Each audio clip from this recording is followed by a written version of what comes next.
This call is now being recorded. अगर सत्र में सभी हमारे बीच मुनि त्रिपाठी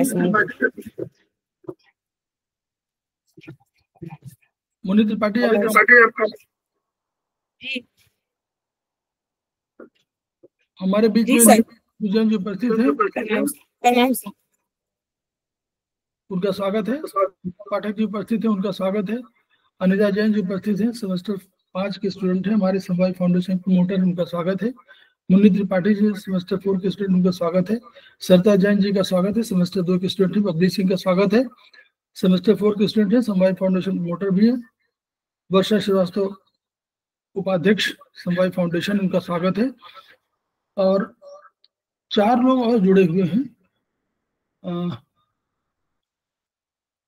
उनका भी स्वागत है। मुझे लगता है एक सेकंड,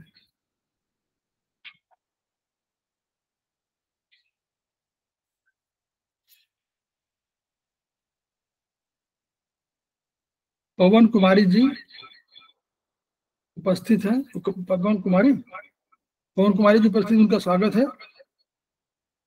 सुशील कुमार जी, उनका स्वागत है। और डॉक्टर कोमल नहीं है क्या? डॉक्टर कोमल शायद उपस्थित थी उसमें वाले में, उनका भी स्वागत है। तो हम लोग शुरुआत कर रहे हैं। अभी तक हम लोग BHB पर बात कर रहे थे, यानी बेसिक ऑफ ह्यूमन बॉडी पर बात कर रहे थे, और परीक्षण हम लोगों ने उसको टेकअप किया था। अब हम लोग शुरू करने जा रहे हैं जो हमारा कल भी हम लोगों ने टेकअप किया था, वात पित्त कफ। ये चरक 1 के संबंध में है और उसी का चैप्टर 5 से हम लोग ले रहे हैं। तो उस पर हम लोग आज वार्ता करेंगे।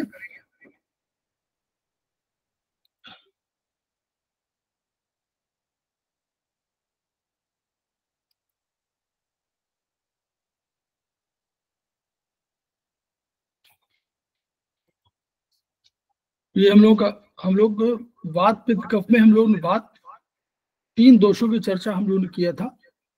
तो 3 दोष ये इसलिए माने गए थे कि जब भौतिक 5 आकाश, वायु, अग्नि, जल, पृथ्वी, ये हमारे भौतिक पदार्थ थे, भौतिक द्रव्य, इनको महाभूत कहा गया था। और जो अगले 5 थे, काल, दिशा, मन, आत्मा और तम, ये पराभौतिक द्रव्य थे। तो भौतिक से पराभौतिक, भौतिक था हमारा स्थूल और पराभौतिक था हमारा सूक्ष्म। तो भौतिक से पराभौतिक यात्रा में 3 बल और क्रिएट हुए। इन जो भौतिक पदार्थ थे, यानी जो भौतिक महाभूत थे, इन्होंने आपस में संयोग कर लिया, और संयोग करने के बाद 2 जब मिले तो उन्होंने एक शक्तिशाली बल की स्थापना किया।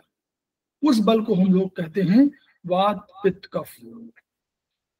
यह दोष तब कहे जाते हैं जब ये बैलेंस फॉर्म में नहीं होते, ये दोष होते हैं। उसी तरह शरीर में जो भी चीजें हैं उनका एक रेशियो होना चाहिए। यह हमारे आयुर्वेद की प्रणेता और आयुर्वेद के जो मनीषी थी वो मानते थे कि हमारे शरीर में सब चीजें आवश्यक हैं, उनका संतुलन होना चाहिए। और यह संतुलन का सिद्धांत आगे चल के 1932 के बाद होम्योस्टेसिस के रूप में मॉडर्न साइंस में आया। और इसको हम लोग 6वीं शताब्दी BC से पहले कर रहे थे। और इसी तरह हमारा ही दर्शन नहीं था, बल्कि जो चाइनीज दर्शन था वो भी बैलेंस की बात कर रहा था, वो भी होम्योस्टेसिस की बात कर रहा था, संतुलन की बात कर रहा था। तो वही संतुलन हम लोग कर रहे हैं। तो हम लोगों ने बात स्टडी किया, पित्त स्टडी किया, हम लोग कफ पा रहे हैं।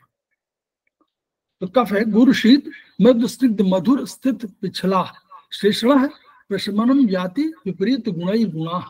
तो उसका ये है कि गुरु शीत, जो ये लक्षण उनके हैं, जो उनके गुण हैं, उनकी बात कर रहा है कफ में, कि गुरु शीत मृदु स्निग्ध मधुर स्थिर और पिछल, ये उसके गुण हैं। तो ऐसे गुणों वाले जो द्रव्य हैं, अगर इनका सेवन आप करेंगे तो आपको कफ बढ़ेगा।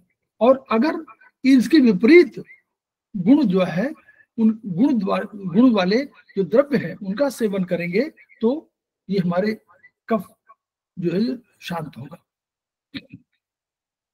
तो शरीर में कफ के अतिरिक्त क्या है? सोम। सोम माने जलीय अंश।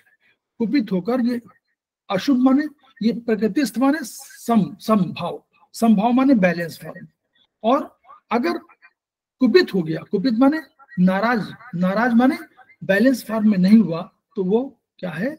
अशुभ कर्म कराएगा। मतलब आपके शरीर को नष्ट करना चले, मतलब आपके शरीर को खराब करना शुरू करेगा, उसमें दोष उत्पन्न करेगा। ठीक है, तो वही इसका दृढ़ता, शिथिलता, पुष्टि, कृष्णता, ये सब एक दूसरे की विपरीत है। तो शिथिलता आएगी, कहीं पुष्टि आएगी, कहीं कृष्णता आएगी, कहीं उत्साह आएगा, कहीं आलस्य आएगा। तो ये कहीं आपको लगेगा कि नहीं आप साहसी हैं, कहीं आपको लगेगा नहीं आप साहसी नहीं है। ज्ञान, अज्ञान, बुद्धि, मोह, ये सब जो है इसी के आएंगे। तो दोष में क्या है?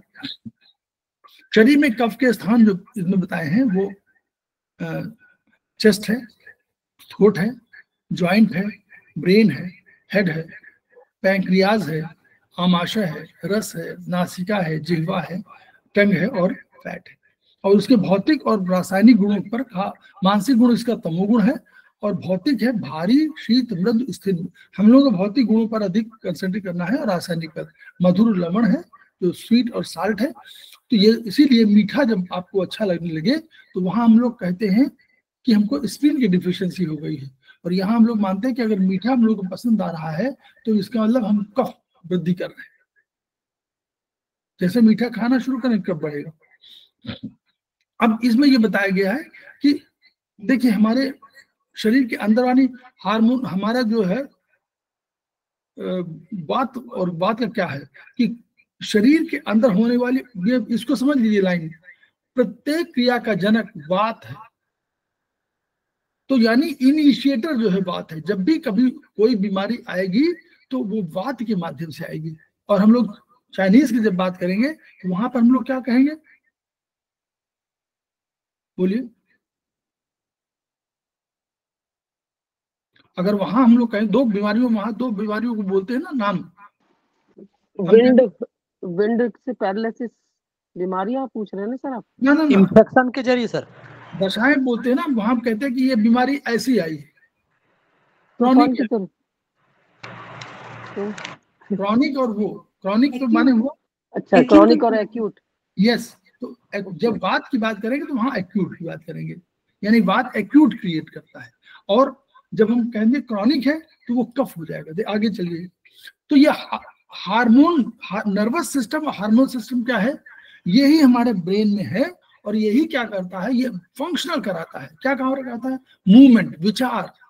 तो जहां बात हमारे काम मूवमेंट है तो वही हार्मोनल नर्वस सिस्टम और हार्मोनल फंक्शन तेजी से मूव करते हैं, मूवमेंट करते हैं, और ये एक जगह से जाकर दूसरी जगह इनिशिएट करते हैं। नर्वस सिस्टम इनिशिएट करता है और कई हार्मोनल फंक्शन। तो जब कभी सिस्टम की बात करेंगे तो हम लोग मान लेंगे कि बात का तांत्रिक और हार्मोनल कार्य ये बात का काम कर रहा है। तो इसीलिए हम लोग इसको जोड़ेंगे कि नर्वस सिस्टम और हार्मोनल फंक्शन की बात है।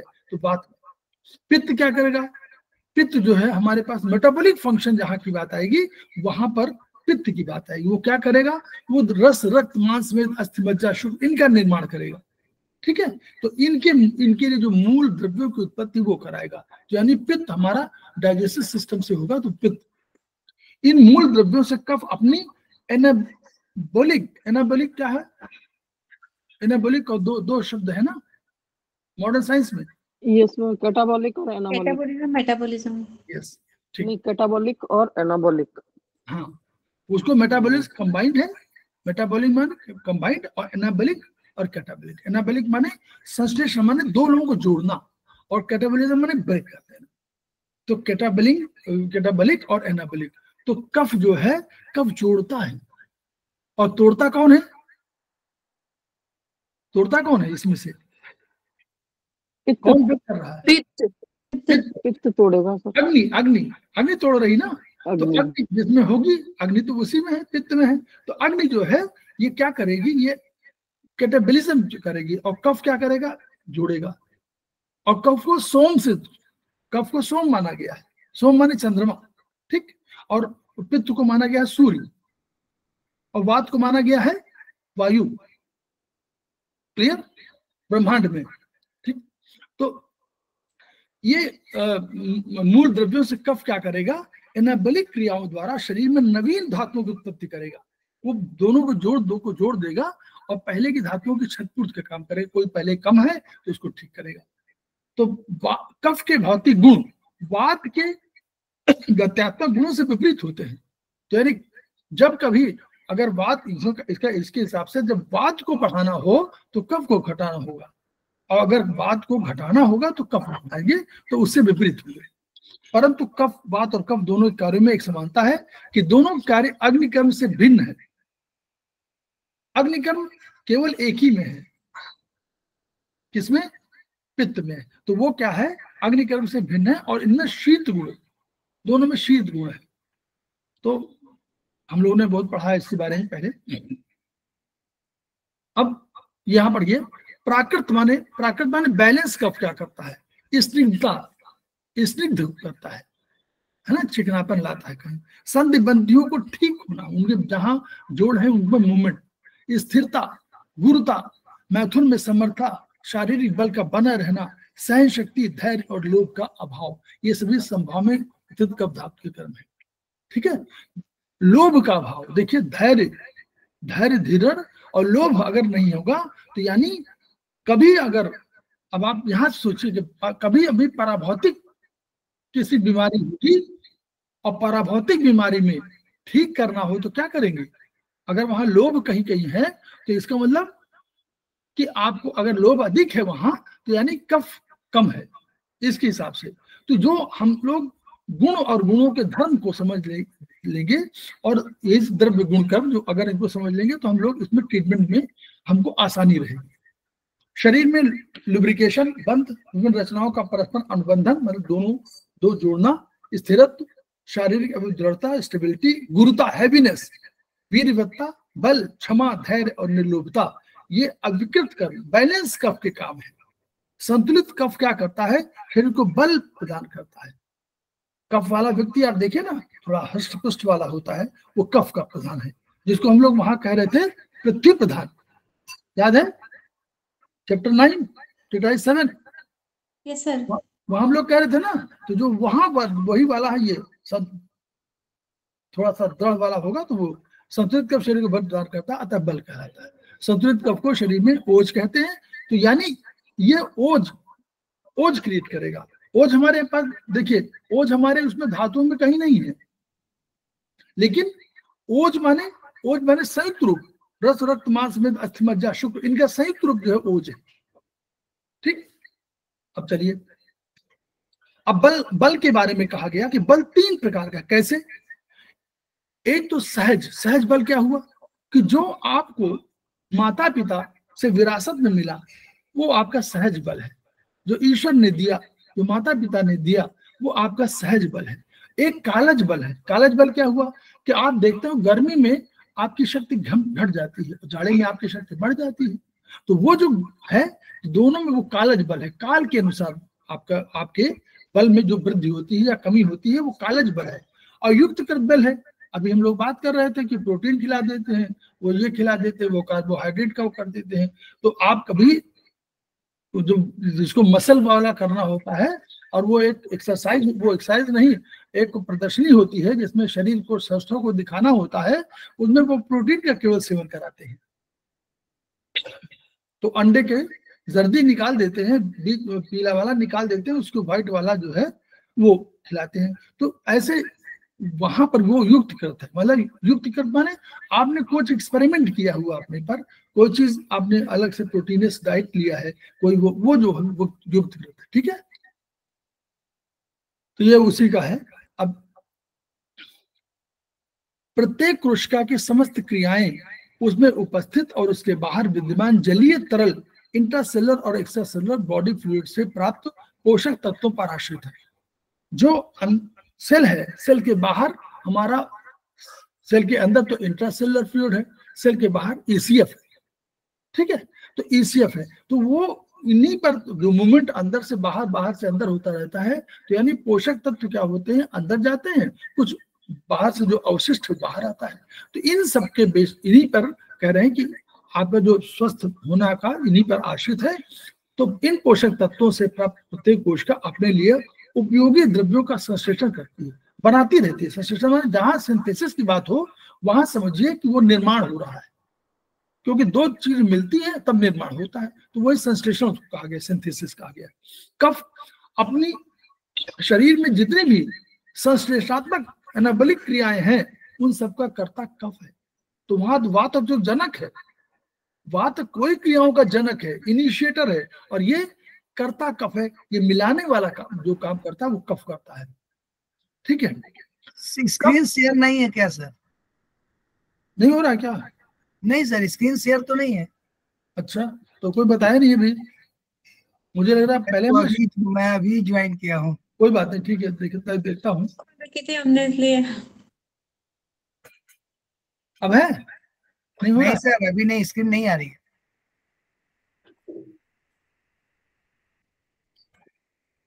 नहीं आ रही ना? नो नहीं सर, अभी नहीं आ रही। अच्छा रुकिए एक सेकेंड, कैसे हो गया, एक सेकेंड।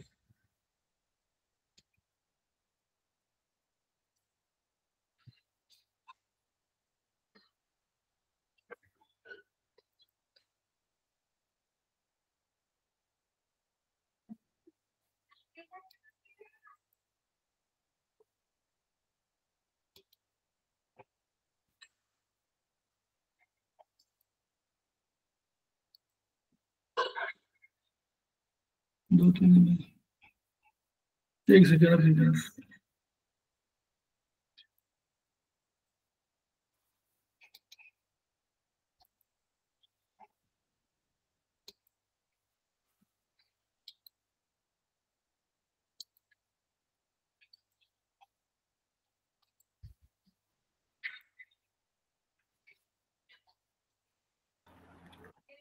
आ रहा है? जी सर। अब आ रहा है ना? जी सर। ठीक, चलिए बता दिया करिए, तिवारी जी की जिम्मेदारी नहीं है।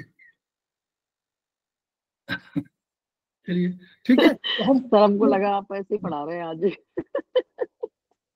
अरे ऐसा ऐसा मत कहिए, हम तो समझ रहे कि हमको दिखाई दे रहा है, आपको लग रहा हो। जी सर, तो याद रखें। ज्वाइन किया हूँ, मुझे अपने संतुलित क्रियाओं से शारीरिक और मानसिक बल को बनाए रखता है, तो शरीर की डिले, डिजेनरेशन और इन्फेक्शन से रक्षा करेगा। ठीक है, अब चलिए 5 प्रकार के कफ हैं, अब हम लोग आगे पढ़ेंगे। तो 5 प्रकार के हमारे पित्त भी थे, 5 प्रकार के वात भी थे, 5 प्रकार के कफ भी। तो देखिए, क्लेदियत क्लेदते व अनेन अन्नम इति क्लेदनः, जो आहार को क्लेदियत माने गीला करे, क्लेदते किसी तरह गीला करने का काम करे, वो क्लेदन, वो उसको क्लेदन कफ कहेंगे। तो क्लेदन, क्लिद का अर्थ है आदि का मोशन या अन्न को गीला करता है, इसलिए। तो अब उन्होंने फिर यहाँ, ये तो केवल उन्होंने कहा, अब हम लोग मॉडर्न साइंस से उसकी सब करते हैं कि अभी जीआईटी की दीवारों से निकलने वाले द्रव को म्यूसिन कहते हैं। प्रोटीन है, हम लोगों ने पढ़ा था अभी, म्यूसिन की बात आई थी। पाचन प्रवाह पथ में अन्न को पचाने और सरकाने में सहायक है। तो क्या करेगा, उसको सरकाने का काम करेगा, क्योंकि म्यूकस वाले में, तो म्यूकस उसमें होगा तो उसे सरकाने में सहायक होगा। और रासायनिक दृष्टि से क्या है, ग्लाइकोप्रोटीन का कॉम्बिनेशन है, तो 99% जलीय अंश है। तो अब ये आहार पाचन के समय जो हम लोग का 3 हम लोगों ने पढ़े हैं कि कौन कौन से हैं, उन्हीं की बात है कि आहार में 2.5 से 3.5 लीटर है, स्टमक वॉल से 1-2 लीटर, पैंक्रियास से 1-2 से 1.5 लीटर, आंतों से 1 से 1.5 लीटर ये रस स्रावित होता है। तो ये क्या करता है, सबको मिलता है और मिलके गीला करता है, मृदु करता है। तो यही इसका, इनको क्लेदक कफ का काम इन्होंने बताया हुआ, जो हम लोग ने मॉडर्न साइंस में अलग अलग जो सिक्रेशन है उनकी बात कर रहे हैं। तो इसके अतिरिक्त श्लेष्मा अंश, मतलब श्लेष्मा प्लाज्मा, रसों के प्रभाव से जीवाणुओं को नष्ट करता है और आमाशय औरतों की रक्षा करेगा। तो यानी इस कफ का काम हुआ कि वो एसिडिक कैरेक्टर भी रखता है, जो उनको कहीं पर जीवाणुओं को नष्ट कर देता है। इस रस के जलीय अंश का अवशोषण बड़ी मात्रा में होता है। ये जो मॉडर्न साइंस की बात कर रहे थे, ठीक। अब हम लोग म्यूसिन के उचित मात्रा में होने से पाचन कार्य उच्च प्रकार से होगा, अन्यथा इसकी कमी से उदर आंतों में अम्लता बढ़ जाएगी। अगर ये म्यूसिन म्यूकस कफ ठीक नहीं होगा तो हम लोग देखिए पेप्टिक अल्सर वगैरह की जो बात होती है वो बात कही गई है कि आमाशय में गैस्ट्राइटिस हो जाएगी, पेप्टिक अल्सर हो जाएगा, ड्यूडेनम में वहां भी अल्सर हो जाएगा। तो अल्सर आमाशय में हो सकता है, तो आमाशय बीच का है, आमाशय के पहले भी हो सकता है, आमाशय के बाद भी हो सकता है। तो उसके बाद ड्यूडेनम है और उसके पहले क्या है, आमाशय के पहले क्या है, मॉडर्न साइंस, स्टमक के पहले क्या है, अन्ननली से Oesophagus, sir. अन्ननली अपनी और mouth, Oesophagus. Oesophagus, yes, oesophagus और वो माउथ। उसका पार्ट भी माना जाता है, लेकिन फिर भी वो पार्ट है उसका, उसके पहले मान सकते हैं उसको। तो वहां भी हो सकता है, आमाशय में हो सकता है, ड्यूडेनम में ये अल्सर हो सकता है। एंट्राइटिस, एंट्राइटिस माने उसमें जो इन्फ्लेमेशन आ जाएगा वो। तो इसकी अधिकता कारण पाचन तंत्र में तीव्र इसलिए घातक रोग जन्म होता है। क्लेदक कफ की विकृति से उत्पन्न रोग क्या है, स्लो डाइजेशन। अगर ये बैलेंस फॉर्म में नहीं है क्लेदक कफ, तो वह स्लो डाइजेशन करेगा, फुलनेस करेगा, एक्सेस म्यूकस इन स्टमक करेगा। तो हम लोग जहां अपने, जब हम लोग को ये मालूम होगा क्लेदक कफ, मान लीजिए ये समझ में आ गया कि इसके क्लेदक कफ की वजह से कम रोग है, तो हम लोग इसको पढ़ रहे हैं, हम लोग ट्रीटमेंट करेंगे अपना आयुर्वेदिक के या चाइनीज के हिसाब से कि कोई स्लो डाइजेशन हो रहा है तो हमको बढ़ाना है कोई चीजें, हम कहीं कोई ऑब्जेक्शन है 4 5 सीडेट 3 6 टोन कर लेंगे, कहीं अधिक वो हो रहा है तो हम लोग 2 3 सीडेट 1 4 टोन कर लेंगे। तो ये हम लोग अपने आप से अकॉर्डिंग टू उनके क्या सिम्टम आ रहे हैं इस पर हम लोग निर्णय ले रहे हैं। फिर दूसरा क्या, अवलंबक का किताब में दूसरा लिखा होगा, आप लोग इससे सर, पढ़िएगा। फुलनेस का मतलब क्या हुआ? है? फुलनेस का मतलब फुलनेस। पेट, आप देखिए ना, एक हमारा उसमें आता है स्प्लीन स्टमक में, आप देखिएगा एक आता है पेट भरा भरा रहना, तो स्टमक की प्रॉब्लम है ये ना। पेट आपको लगेगा, आप खाना खाने को कहेंगे अरे हमारा तो पेट भरा भरा, खाना कुछ नहीं खाए, एक भरा भरा लग रहा है, तो ये डिफिशियंसी है किसी की, देखिए, ठीक है।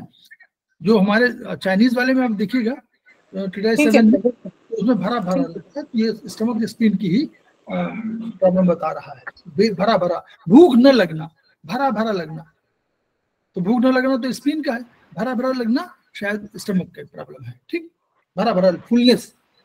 फिर अवलंबक का क्या, अवलंबित धारियत हृदयम, अथवा ये अवलंबिते धारित हृदयम अनेन इत अवलंबना, ये इसका है, ठीक है। ये वर्चुअली आपको वहां देखिएगा गलत हो गया है, ऊपर नीचे हो गया है, ये श्लोक जो है अलग हो गया है।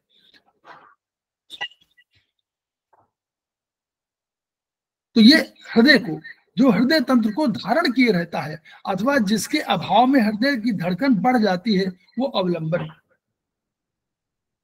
ठीक है। ये क्या काम करता है,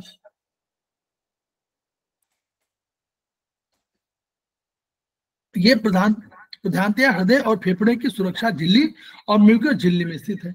हम लोगों ने इसको पढ़ा है, मॉडर्न साइंस की यहाँ पे जरूरत पड़ी ना, तो दोहरी झिल्ली जो हमारी हुई और म्यूकस झिल्ली हुई, वहां पर ये स्थित है, उसको हम लोग पूरा बोलते होंगे, तो उसमें है।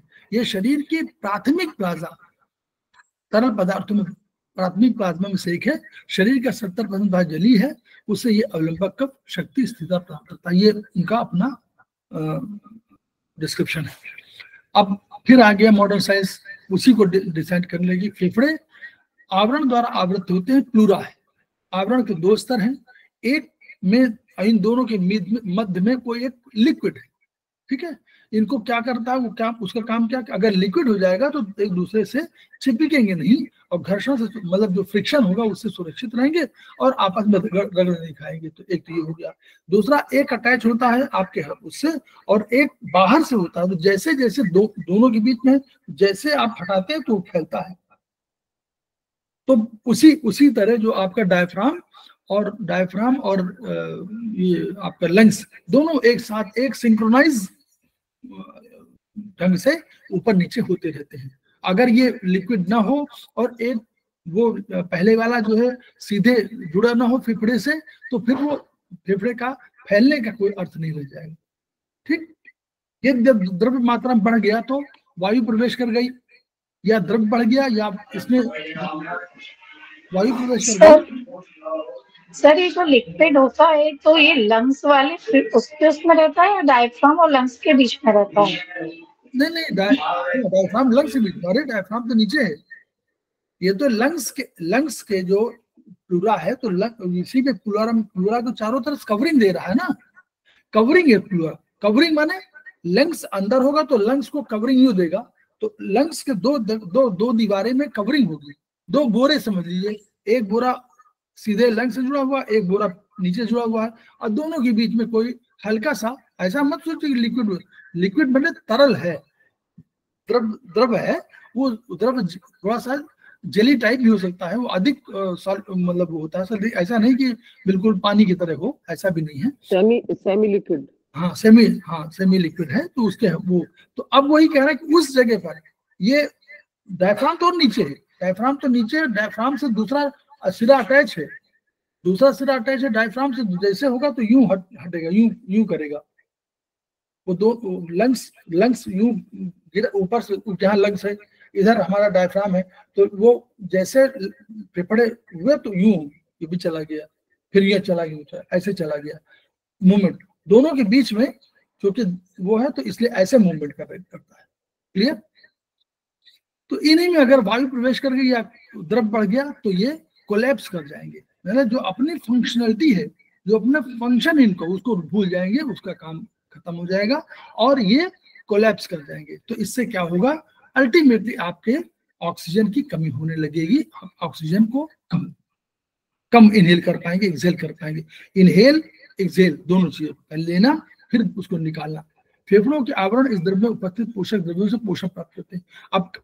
अब ये जो है जो इसमें इस जगह पर इसका दो, जब भी कभी आप लिक्विड की बात करिए कहीं पर देखिएगा, तो जो लिक्विड में भरा हुआ, कहीं भरा हुआ होगा, चाहे आंखों में भरा हो चाहे कहीं भरा हो, तो जो ये लिक्विड होता है यही आपको न्यूट्रिशन देता है हर जगह।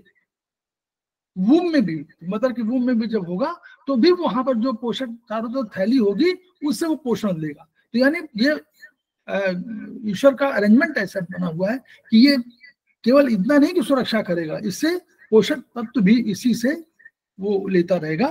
तो वो भी, क्योंकि हर तो न्यूट्रिशन चाहिए ना, सेल तो डेड लिविंग बॉडी है ना, वो लिविंग बॉडी जैसे शरीर है हमारा वैसे सेल है, उसमें कोई अंतर नहीं। हृदय भी एक आवरण से आवृत है जिससे पेरिकार्डियम है, इसके 2 स्तर होते हैं, इसके 3 स्तर होते हैं और दो में मध्य द्रव भरा रहता है। ये उसको बता दिया हृदय का। ठीक, तो अब अवलंबक कफ के क्या होंगे, छाती में जकड़न होगी, दमा हो जाएगी, सुस्ती हो जाएगी, कमर दर्द हो, जकड़न हो जाएगा। तो सारी चीजें, क्यों सारी चीजें जुड़ी हुई है ऑक्सीजन से। जब आप वो काम नहीं कर पाएंगे तो एक्सेल इंहेल होगा, सुस्ती आ जाएगी, ऑक्सीजन कम होगी तो अपने आप सुस्ती आ जाएगी। बोधक कफ, रस्यति रसम ज्ञापयति अथवा रसते रसो मधुरादि अनेन इतरसनः। क्या है, रस्यति जो रस का बोध करा रही हो, रसम ज्ञापयति, ज्ञापना ज्ञापन देना नहीं, कहते ज्ञापन देने गए हैं, तो ज्ञापन देने मतलब वो कोई बताने गए हैं, तो रसम ज्ञापयति रस को बताता है, रस के बारे में बताता है, वो बोधक कफ है। ठीक है, जिससे रस का अनुभव हो, जिसके भाव में रस का ज्ञान न हो। अगर मान लीजिए बोधक कफ नहीं है तो रस का ज्ञान नहीं होगा, तो उसे रसन कहते हैं। जीवा में रस, जीवा में रहेगा, ये हम तो अभी मानते हैं ना इसको, कहाँ पृथ्वी तत्व से मानते हैं, तो रस का ज्ञान कराने वाले कफ को बोधक कफ कहते हैं। मनुष्य 6 रसों ज्ञान कर सकता है। हम लोग आयुर्वेद में मानते हैं कि खट्टा है, मीठा है, नमकीन है, कड़वा है, तीखा और कसैला है। तो जीव जिस किसी पदार्थ के रस ज्ञान को ग्रहण कर सके, उसके लिए, ये देखिए, ये नोट करिएगा, उसके लिए उस पदार्थ को घुलित अवस्था में होना चाहिए। यानी जब तक वो घुलित अवस्था में नहीं है तो उसका रस का ज्ञान नहीं होगा। घुलना चाहिए, सॉलिड में नहीं, उसको घुलित अवस्था में होना चाहिए। जो लार ग्रंथियां सलाइवरी ग्लैंड्स में, वो मुंह में जो आता है उसको घोलने काम करेंगे। जैसे आपने कोई खाया, वैसे ही लार ग्रंथियां क्या करेंगे, सलाइवरी ग्लैंड्स जो है ये आए हुए उसको घोल देंगे, क्योंकि उसमें भी तरल होता है। तो जब घोल देंगे तो वो लिक्विड अवस्था में हो जाएगा, घुलित अवस्था में हो जाएगा, विलेय हो जाएगा। विलेय बोलेंगे ना इसको, विलेय। विलियन माने सॉल्यूशन और विलेय माने जो सॉल्यूट, तो सॉल्यूट के रूप में हो जाएंगे। तो अब अगर कोई सूखा पदार्थ दे दीजिए, लोहा, तो लोहा में चूंकि सूखा है तो लोहा में कोई तो रस है नहीं, कोई विले कहीं घुलेगा नहीं, तो उसका ज्ञान नहीं हो पाएगा आपको। ठीक है, तो जो ये समझ लीजिए कि जब कोई भी चीज घुलेगी तभी उसको रस का ज्ञान उसका हो पाएगा। जीव इस कार्य को, ये कौन सा है, हम लोग अभी सेमेस्टर 4 में हम लोग पढ़ रहे हैं, थर्ड में फोर्थ में, ग्लॉसोफेरेंजियल। ठीक है, तो जीव क्योंकि वो ग्लॉसोफेरेंजियल नर्व है, वही जो है सूचना जो है वहां पर आपको देती है, तो वो ब्रेन को तो वो नियंत्रित करती है। जीव से अगर संबंध विच्छेद होने से किसी प्रकार से ज्ञान मस्तिष्क, अगर जीव से ये ग्लॉसोफेरेंजियल नर्व वहां पर न दे पाई तो उसको ज्ञान नहीं होगा। जैसे आंख जो है, अगर कोई हमारा ऑप्टिक नर्व कहीं पहुंच नहीं पा रही है ब्रेन तक, तो वो कैसे ज्ञान हो पाएगा। वैसी तरह अगर ग्लॉसोफेरेंजियल नर्व में कोई प्रॉब्लम है तो जीव से उसको नहीं होगा। तो हम लोगों को अगर कभी किसी रस का ज्ञान कम हो रहा है तो हमारे पास दो है नाक, एक तो नाक है, नाक किस जगह पर है कोई बताएगा?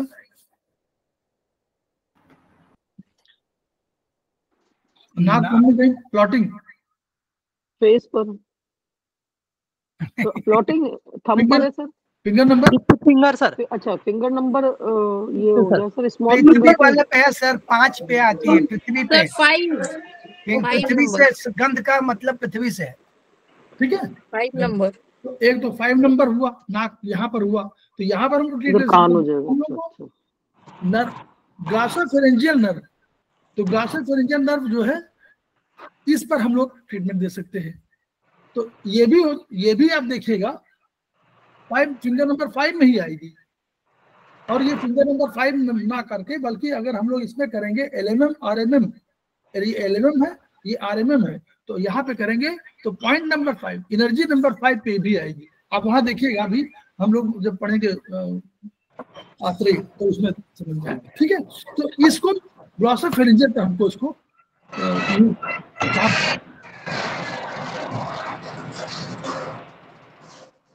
इन संवेदनाओं को तंत्रिकाओं द्वारा वहन करने का बात का है बोधक का।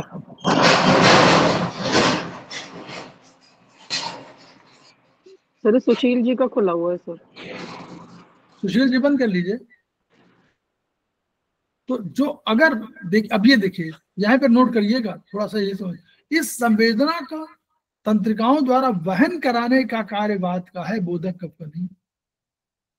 जो मूवमेंट का काम जहां है वो हम लोग नर्वस सिस्टम पढ़े थे ना भी, बात माने इनिशिएटर, ये उसको सूचना ले जाता है, तो वो काम जो है बात का है बोधक कफ पर। बोधक कफ क्या है, ये इस ग्लॉसोफेरेंजियल को बता देगा कि हमारा ये है, लेकिन अगर ये ले जाने वाला काम बात का है, अगर बात कमजोर है तो नहीं ले पाएगा। ये इससे हम लोग डिराइव कर रहे हैं क्या चीजें, कि हम लोग तंत्रिकाओं द्वारा वहन कराने का कार्य बात का है, यानी इनिशिएटर बात है। बोधक कफ का काम जीवा में रस का अनुभव कराना है। क्लियर? अब बोधक कफ के असंतुलन हो गए तो क्या होगा? हम लोग यहाँ मन की बात करते हैं, मन की बात बहुत कर चुके हैं, याद है ना? तो मोटापा, बोधक कफ, मोटापा, भोजन की संवेदनशीलता, स्वाद नहीं आ रहा, भोजन के प्रति संवेदनशीलता नहीं है, आपने खाना अच्छा बनाया लेकिन कोई अच्छा नहीं लग रहा है, छाती में जमाव, मधुमेह, स्वादहीनता, मतलब संवेदनशील नहीं है, आपने अच्छा चीज नहीं कहा, तो ये भी एक लक्षण है। यहाँ पर वहां पर स्टमक, और वहां पर देखिएगा चाइनीज में स्टमक और स्प्लीन का कैरेक्टर है ये। भोजन में स्वाद न आना, पढ़िएगा किसका है, भोजन में स्वाद न आना, पेट भरा भरा रहना, भूख न लगना। ठीक है, तो ये बोधक कफ। फिर आ गया तर्पक कफ। चौथा हम लोगों को बहुत पढ़ना है आज। इसको स्नेहक कवि कहते हैं, तर्पक कवि को स्नेहक कवि कहते हैं। स्नेहयति सिन्हयति व अनेन शिरः इत स्नेहना, क्या कहती है? यह शिर प्रदेश को स्निग्ध व तर रखता है, इसलिए इसको स्नेहक कफ कहते हैं। क्षमा, धैर्य, निर्लोभता, ये अविकृत कफ के कर्म हम लोगों ने पढ़ा कि धैर्य है, दृढ़ता है, क्षमा है, निर्लोभ, लोभी न हुई, ये उसके बैलेंस कफ के काम है। तर्पक कफ का स्थान मस्तिष्क है। इसको तर्पक कफ और स्नेहक कफ दोनों कहा गया, कंफ्यूज मत होइएगा। तर्पक कफ लिख के आ सकता है या स्नेहक कफ लिख के आ सकता है, दोनों का अर्थ यही है, ठीक है। इसका स्थान मस्तिष्क है और इसके कर्म ज्ञानेंद्रिय के मूल स्थान मस्तिष्क को स्निग्धता प्रदान करना और पोषण का कार्य करना है, यानी मूल स्थान है हमारा ब्रेन। तो हम लोगों ने क्या कहा, सिर को जो क्या करता है, सिर प्रदेश को स्निग्ध या तर रखता है। तो अगर उसको तर या स्निग्ध रखेगा तो क्या होगा, उसके माध्यम से पोषण मिल रहा है, लुब्रिकेशन भी मिल रहा है, दोनों काम कर रहा है ना। जो आप तेल लगाते हैं वो दोनों काम करता है, स्निग्ध भी करता है, तर रखता है, लेकिन वो पोषण भी दे रहा है, ठीक है। पोषण, क्योंकि उसमें कोई ना कोई तो अंश है पोषक तत्व में, तो वो पोषक तत्व दे रहा, दोनों काम करते हैं। तो पोषण प्रदान करना और पोषण और लुब्रिकेशन देना, दोनों करना इसे है। तो क्या करिए, इंद्रियां क्या करती हैं? मन से हम लोग उसको पढ़े हैं कि इंद्रियां क्या करती हैं, चाहे ज्ञानेंद्रिया हो चाहे कर्मेंद्रिया हो। ज्ञानेंद्रिया पहले क्या करती हैं, ज्ञानेंद्रिया मन को सूचना देती है, तो मन से सहयोग करेंगी और फिर मन उसको समझ जाएगा कि हमको ये इंद्रिय ने ये सूचना दिया है, फिर वो अपना काम करेगा, जो भी है उसको ब्रेन बताएगा आत्मा को, आत्मा सहयोग करेगा और फिर आत्मा से आदेश लेकर के आपको काम, जो भी काम करना हो करेगा। तो मस्तिष्क में स्थित विचार, चिंतन, संकल्प आदि के केंद्रों को स्नेहन और पोषण, मतलब इस स्निग्ध या तर करने से क्या होगा, जो ब्रेन के जो भी, यानी मन के, हम तो मन की बात कर रहे हैं, मन और आत्मा, मन के जो तंतु हैं वो क्या होगा, उनको पोषण मिलेगा और वो क्या होगा, वो अपने कामों में प्रवृत्त होंगे। और मन का कार्य क्या है, चिंतन करना, विचार करना, मननशीलता, ये उसके विचार है। तो ये सब है, उनको करता रहेगा और अपने काम करेगा, वो फिर आदेश देगा। जो हम लोग मोटर नर्व की बात कर रहे हैं, तो मोटर नर्व के माध्यम से देगा। मोटर साइंस मोटर नर्व है, तो हम मोटर नर्व को कहेगा कि आपको दौड़ना है या आपको कूदना है या आपको चलना है या आपको भोजन करना है, ये सब काम करेगा। अब देखिए, सेरेब्रो स्पाइनल फ्लूइड हम लोगों ने सब पढ़ा है ना, CSF कहलाता है। सेरेब्रो स्पाइनल फ्लूइड कहाँ होता है, तो बता, अभी ब्रेन में, 5वें सेमेस्टर वाले में बताऊं, 5वें चौथे ब्रेन स्पाइन में सर ब्रेन में होता है। चौथे 5वें वाले बोलते हैं, मैं ये बोल रहा हूँ, चौथे 5वें जान ही रहे सबको, कोई और बोल दीजिए। तिवारी जी, चौथे 5वें वालों को बार बार बोलता हूँ कि पहले बाद में बोलिए, धीरे बात, जब कोई समझ में ना आवे, कोई ना बोल पावे, सब बोलिए। तीसरे थर्ड वाले भी एक थर्ड वाले बोले। सर प्रतिमा जी नहीं बताया अभी, सर ब्रेन में होता है ना, आधा सही।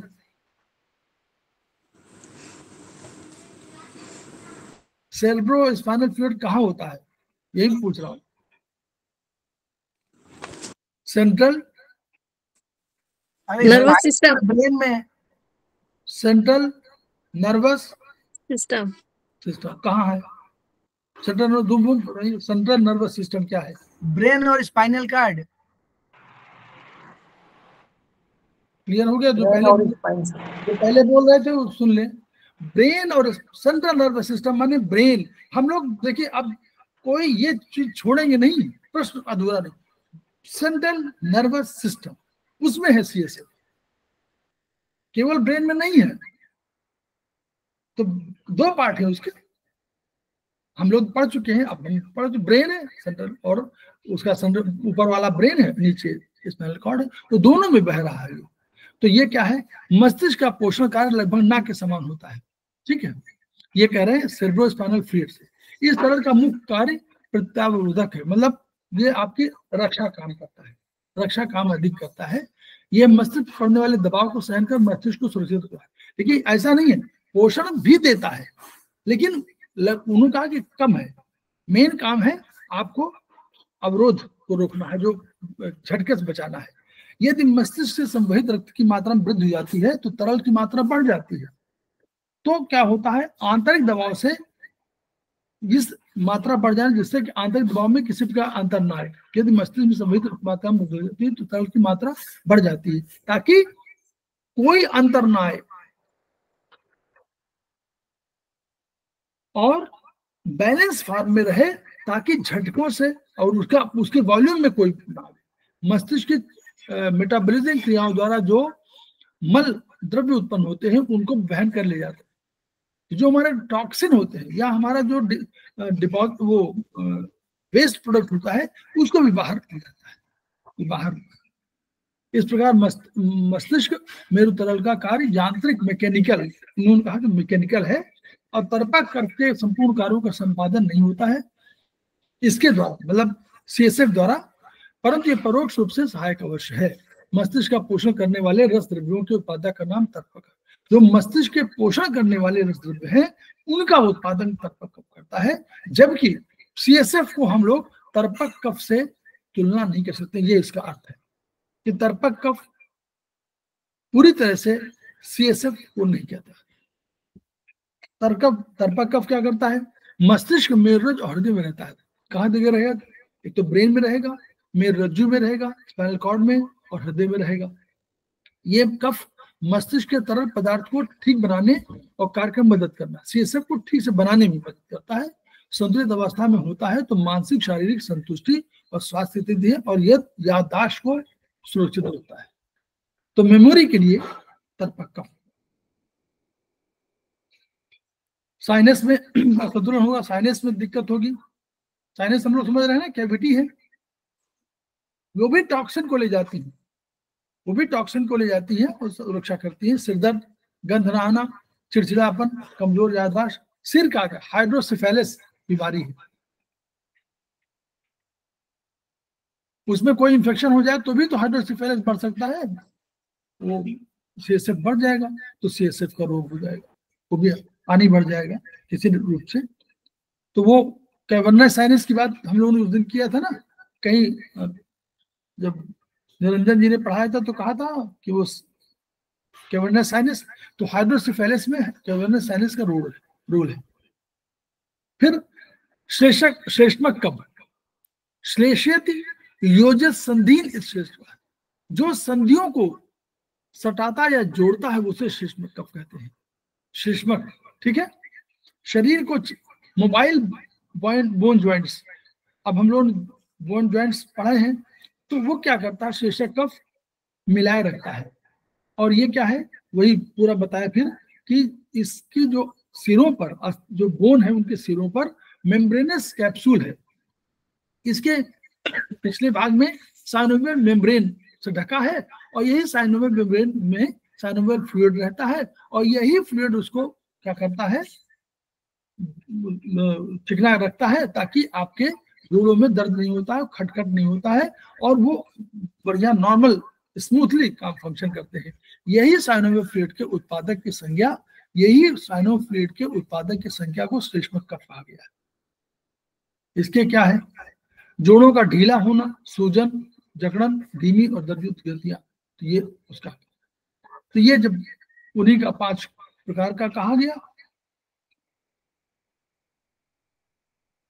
तो ये देखिए फिर आगे है, ये वही है, आप समझिए कि जिस प्रकार उन्होंने कहा कि तीनों बात पित्त कफ जब सम अवस्था में, माने बैलेंस फॉर्म में हो, तब ये क्या करेंगे कि आपकी इंद्रियों में, आपका काम में, आपके इंद्रिय और मन दोनों के माध्यम से इंद्रिय और मन दोनों को बैलेंस फॉर्म में रखेंगे। और ऐसे व्यक्ति को, पुरुष माने व्यक्ति समझिएगा, पुरुष माने व्यक्ति को बल, वर्ण, सुख, दीर्घायु से युक्त कर देंगे। तो जैसे हम लोगों ने कहा कि धर्म, अर्थ, काम पुरुष को बहुत बड़े कल्याण से लोक और परलोक से संयुक्त कर देते हैं, वैसे ही वाताय तीनों दोष जब विकृत हो जाते हैं, मतलब बैलेंस फॉर्म में नहीं रहते हैं, तो ये रोग से आक्रांत भी कर देते हैं। ये पूरा उसका चार्ट है इसको देख करके जहां पर वायु है और जहां पर साधक कफ है, जहां पर तर्पक कफ है, आप एक बार धीरे, अभी नहीं, इसको बाद में, अभी तो एग्जाम के हिसाब से पढ़िए, लेकिन ज्ञान के लिए पढ़ना हो तो इसको धीरे धीरे समझिए कि कहाँ पर कौन सा वायु है, कौन सा कफ है, कौन सा पित्त है। तो आपको अब वही उन्होंने कहा कि आगे चल के हम लोग आगे चल रहे हैं।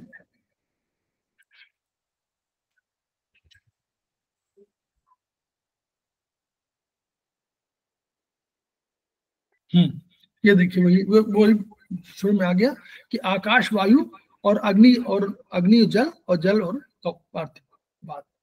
अब देखिए इसमें जो बात है क्या है, वायु गति का नाम है, तो इसलिए जब बात की बात करेंगे तो उसमें गति का हमको, ठीक है, तो गति के लिए क्या चाहिए, कोई स्पेस चाहिए, अदरवाइज कैसे मूवमेंट करेगा।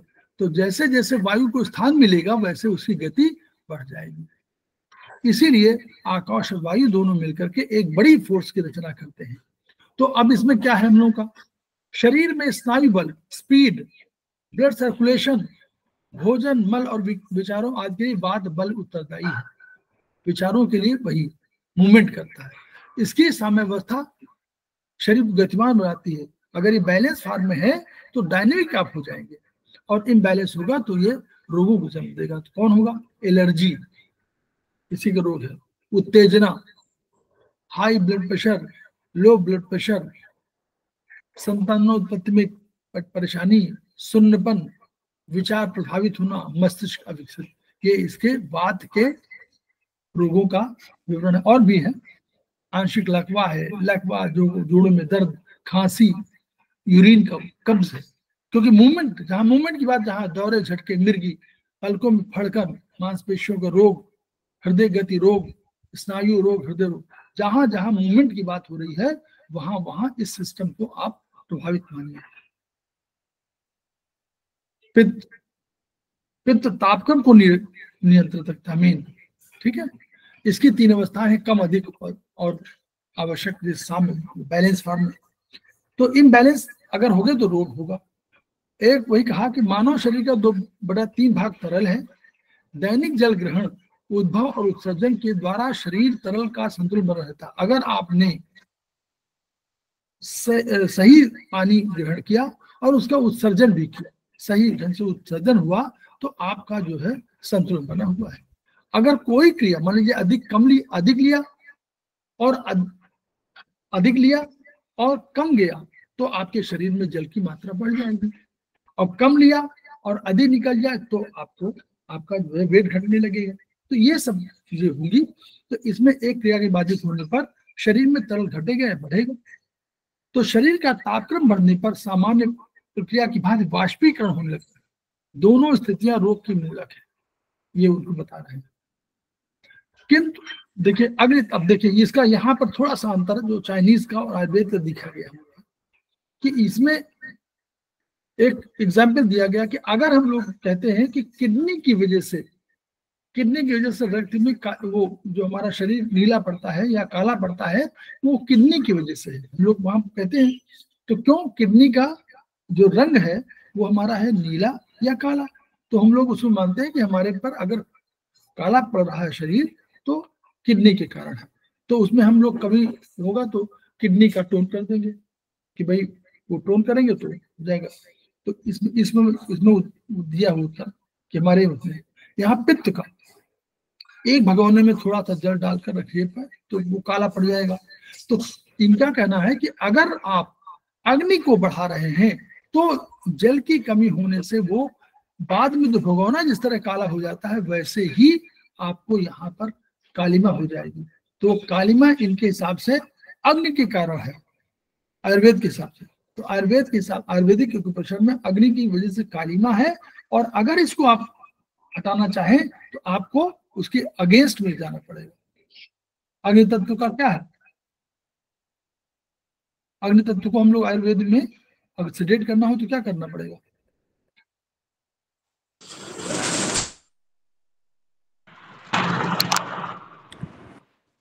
सर हीट को कम करना पड़ेगा उसमें। हाँ मतलब रंग की बात है, कौन सा रंग लगाएंगे, कौन सा फिंगर नंबर 3 पित्त जॉइंट ग्रीन चाइनीज कलर में सर, है। सर चाइनीज में पूछ रहे सर आप? हाँ दोनों नहीं, तो आयुर्वेद के सिद्धांत है ना।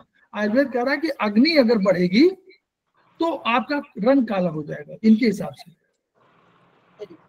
फिंगर नंबर 3 सर पित्त चाइनीज जॉइंट में तो ग्रीन ब्लैक कलर। से ही सिडेशन है सर। सर कंट्रोलर उसका सर 360 टोन 4598। सर क्वेश्चन एक बार रिपीट कर दीजिए, मैं था नहीं जरा। क्वेश्चन ये है कि आयुर्वेद में कह रहे हैं कि आयुर्वेद में कि अगर आपका रंग काला पड़ रहा है तो उन्होंने भगवानों से तुलना किया कि इसका मतलब अग्नि तत्व बढ़ा हुआ है। तो अगर अग्नि तत्व बढ़ा हुआ है शरीर में तो हम लोग क्या करना पड़ेगा? जल तत्व बढ़ा देंगे। जल तत्व जो है उसका कलर जो है ग्रीन है, ग्रीन लगाएंगे कलर में। अगर कलर की बात होगी तो हम लोग ग्रीन लगाना पड़ेगा।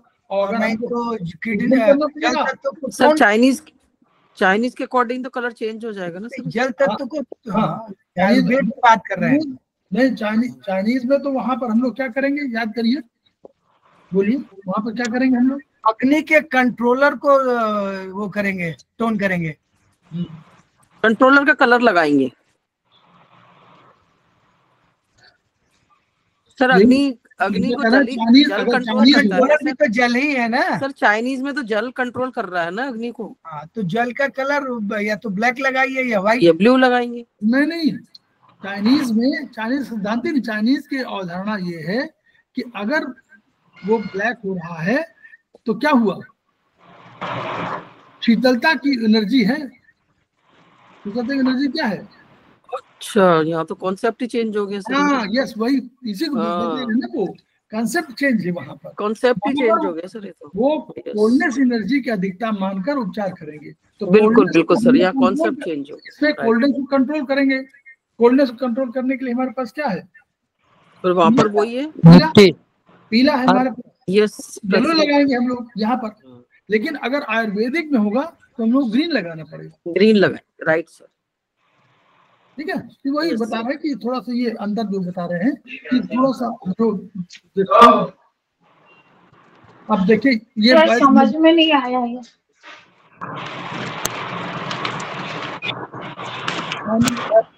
अच्छा चाइनीज बताइए, चाइनीज इनको समझाइए, चाइनीज में क्या करते हैं हम लोग, बोलिए, पढ़िए इसको। चाइनीज पंच तत्व सिद्धांत के अनुसार त्वचा की कालिमा को देखकर हम लोग क्या मानेंगे, क्या बढ़ा हुआ है?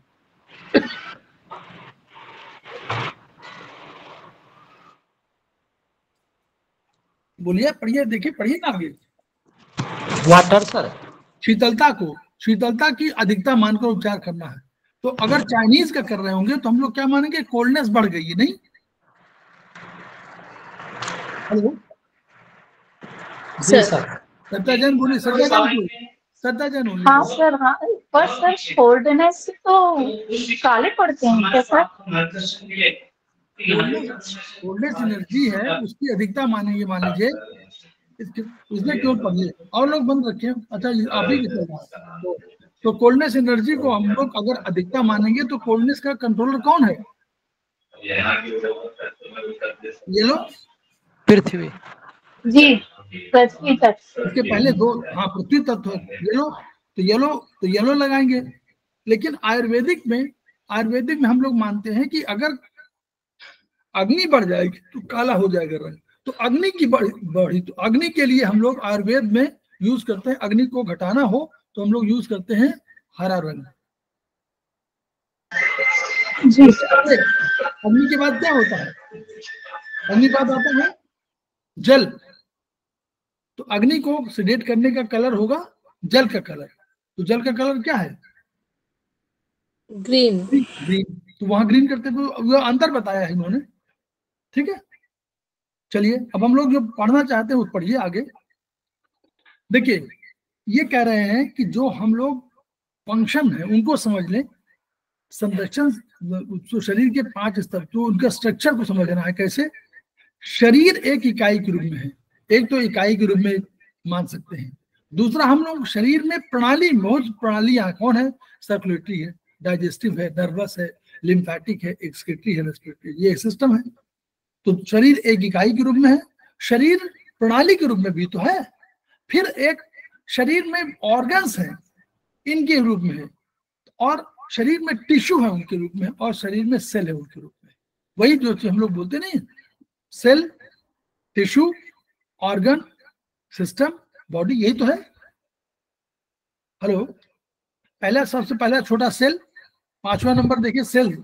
सेल के ऊपर क्या बनता है? कई सेल मिलकर टिश्यू बनाते हैं। टिश्यू बन जाते हैं। टिश्यू क्या बनाते हैं? कई टिश्यू मिलते हैं तो ऑर्गन बनाते हैं। ऑर्गन बनाते कई ऑर्गन मिल जाते हैं तो हम सिस्टम बनाते हैं, और कई सिस्टम बन जाते हैं तो हम लोग शरीर बन जाता है।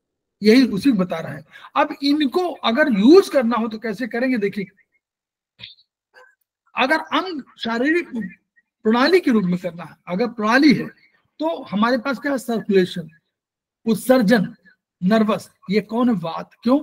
मूवमेंट की बात कर रहा है। ये रक्त संचरण, मूवमेंट, उत्सर्जन और नर्वस, ये वात है। पाचन तंत्र क्या करता है? वो चीज, वो पित्त है, क्योंकि वो पित्त वात, और लिम्फेटिक सिस्टम कफ है। ठीक है, तो जब सिस्टम की बात करेंगे हम लोग तो circulation, excretory system, nervous system, ये वात है। इसमें वो भी मान लीजिए हार्मोनल सिस्टम भी वात है। पाचन तंत्र, डाइजेस्टिव सिस्टम पित्त है, और लिम्फेटिक सिस्टम कफ है। ठीक, ये प्रणाली के रूप में है। अंगों के स्तर पर क्या है? हृदय और फेफड़े हमारे वात है। लीवर हमारा पित्त है नीचे, और तिल्ली, उदर, छोटी आंत, बड़ी आंत, ये कफ है। नीचे का सब कफ है, ऊपर का वात, बीच वाले का पित्त, अंगों के स्तर पर। और जब कभी ऊतक के स्तर पर करना होगा तो हम लोग क्या करेंगे? मांस हमारा वात है, यानी फिंगर नंबर 1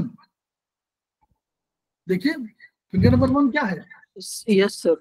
तो फिंगर नंबर मांस मेद में है। मांस मेद में, हाँ, तो मांस मतलब फिंगर नंबर 1 जो है वात है, फिंगर नंबर 2 मेद है, कफ है वो, और फिंगर नंबर 3 हमारा पित्त है। फिंगर नंबर 1 वात, फिंगर नंबर 2 कफ, और फिंगर नंबर 3 पित्त। क्लियर? ऊतक के स्तर, टिश्यू सिस्टम में।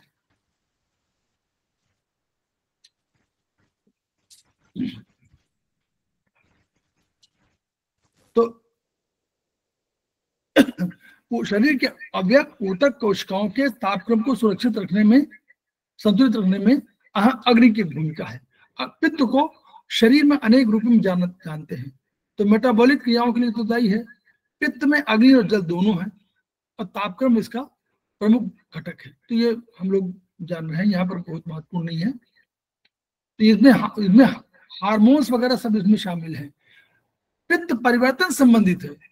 पित्त रसायन की तरह है जो भोजन के पाचन मदद करता है, और हार्मोन और जो हमारे कैटाबॉलिक या मेटाबॉलिज्म होता है उनमें नियंत्रण करता है। पित्त क्या करता है? मस्तिष्क में रासायनिक भौतिक संवेगों के विचारों को प्रवर्तित करता है। जो हमारा जो है संवेग, हमारे जो इम्पल्सेस हैं, उनको इन्हीं इम्पल्सेस से हमारे विचार आते हैं। पित्त का नियंत्रण पाचन, अवशोषण, पोषण, चयापचय मतलब मेटाबॉलिक, तापमान, त्वचा का रंग, आंखों की ज्योति। अब देखिए, आंखों की ज्योति, त्वचा का रंग, पिगमेंटेशन भी पित्त के लिए है। आंखों की ज्योति पित्त से संबंधित है। बुद्धिमत्ता और सोच विचार, जो अगर बुद्धि तीव्र नहीं है तो पित्त की वजह से। पराभौतिक स्तर पर क्या है? पित्त गुस्सा, नफरत और ईर्ष्या को भी जन्म देता है। इसीलिए हम लोग कहते हैं लीवर, जब हम लोग पित्त बोलते हैं ना, पित्त में लीवर है ना। जेलसी वो भी जोड़ता है, जेलसी भी इससे जोड़ता हुआ। जेलसी यहाँ जेलसी वहां स्प्लीन का भी काम है। चाइनीज में जेलसी स्प्लीन का भी है, और जेलसी हमारा लीवर का भी है इसमें। तो जेलसी का भी हो गया। तो जेलसी को 2 जगह पर हम लोग मान सकते हैं। एक हम लोग मानते हैं स्प्लीन में, और एक हम लोग मानते हैं यहाँ पर लीवर। सर स्प्लीन में कैसे ये जेलसी? सीएम ने पढ़िए मैडम। अच्छा, ओके सर, आएगा वो अभी हमारे। हाँ आपको आ रहा होगा। ठीक है, ये वैसे बता रहे हैं कि वो है, उसमें कह रहे हैं।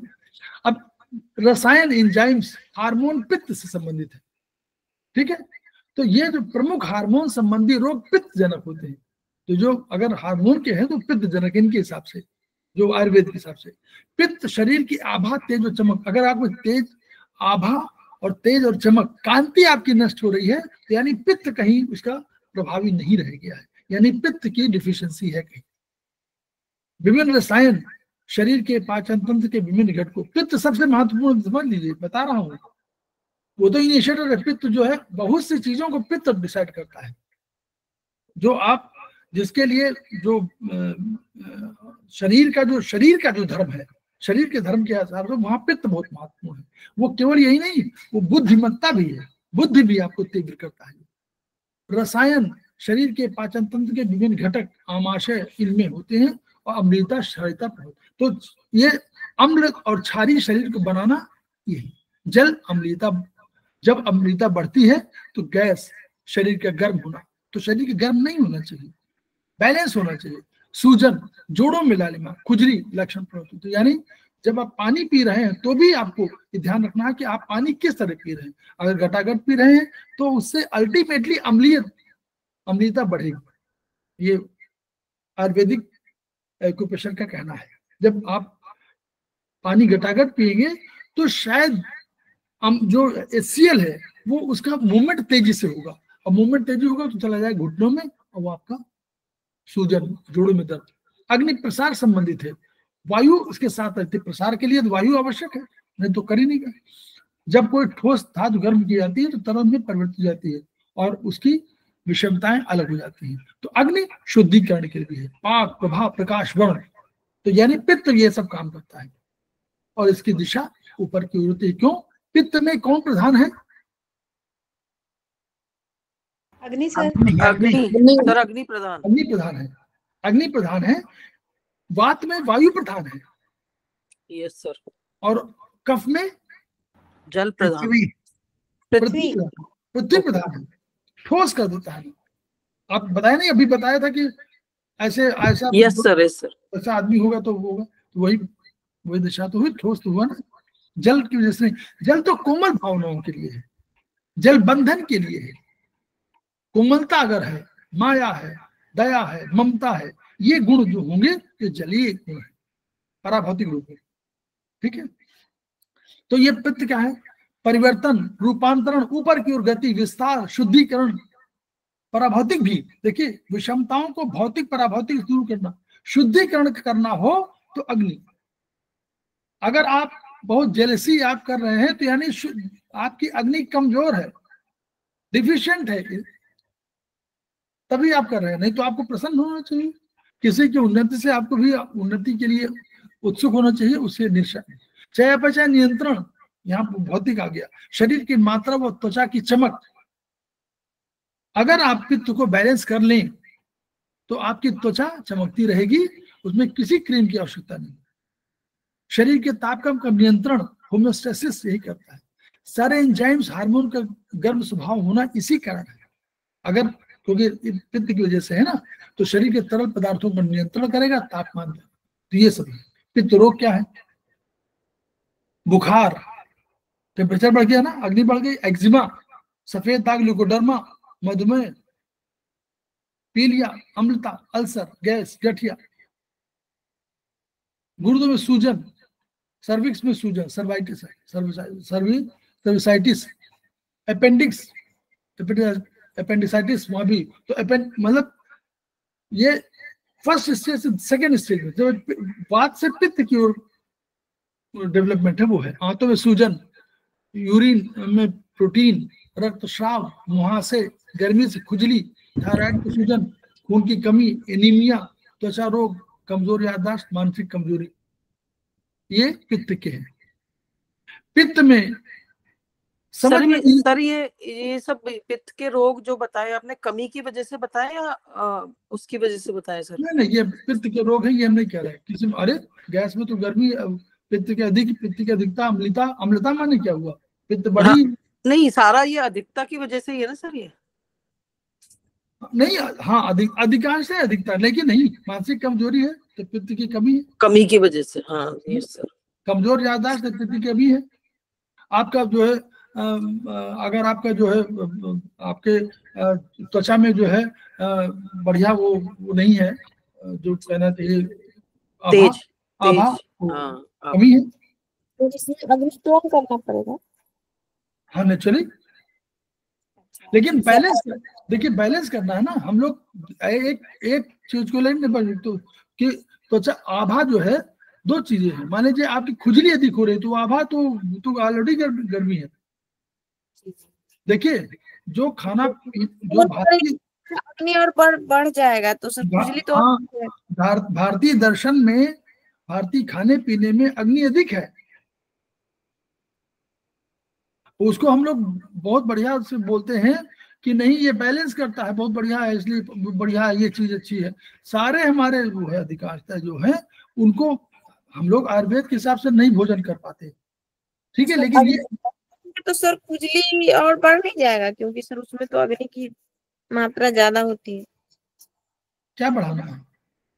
जैसे अग्नि को टोन करेंगे 3 नंबर को सर, कहाँ टोन करने की बात हमने कही? हमने तो कहा कि बैलेंस करना है। अगर अग्नि अधिक है तो घटाइए उसको।